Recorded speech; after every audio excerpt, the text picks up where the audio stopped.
Dear students, welcome to diplomapk.com. In this lesson, we will learn the use of should have and should not have in the English sentences.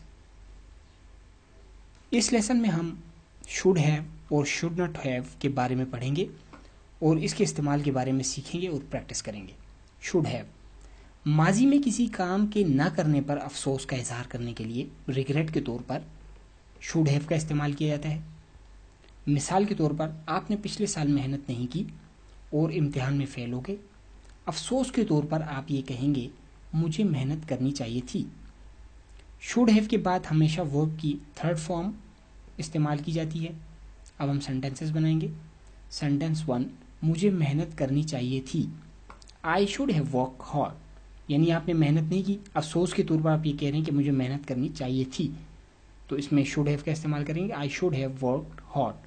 Have के बाद हमेशा verb की third form इस्तेमाल की. Worked, worked, ये third form है. आई should have worked hard, मुझे मेहनत करनी चाहिए थी. सेंटेंस 2, मुझे वक्त पर स्कूल जाना चाहिए था. आप वक्त पर स्कूल नहीं गए, अब आप अफसोस के तौर पर रिग्रेट कर रहे हैं कि मुझे जाना चाहिए था, वक्त पर स्कूल जाना चाहिए था.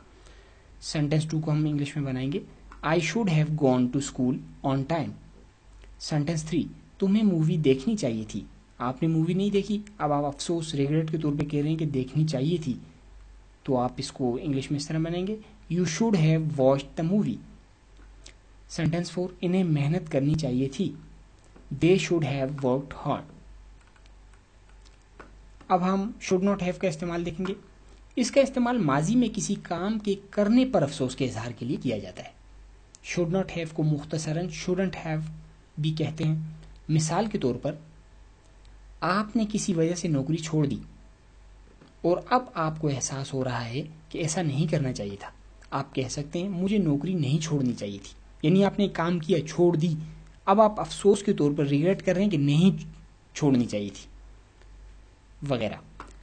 सेंटेंस नंबर 1, मुझे वक्त ज़ाया नहीं करना चाहिए था. आपने वक्त ज़ाया किया, अब आप अफसोस रिग्रेट कर रहे हैं कि मुझे ऐसा नहीं करना चाहिए था, मुझे वक्त ज़ाया नहीं करना चाहिए था. इसे इंग्लिश में हम बनाएंगे I shouldn't have wasted the time. Sentence 2, मुझे नौकरी नहीं छोड़नी चाहिए थी. I shouldn't have resigned the job. Sentence 3, तुम्हें गाड़ी नहीं बेचनी चाहिए थी.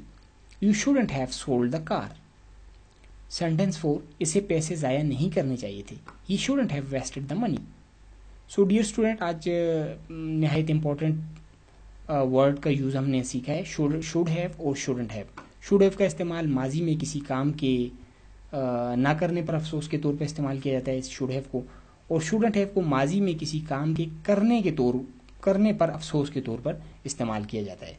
सो आप इसको अपने तौर पर प्रैक्टिस करें और मज़ीद इंग्लिश सेंटेंसेस में इसका इस्तेमाल करें. So see you in the next lesson.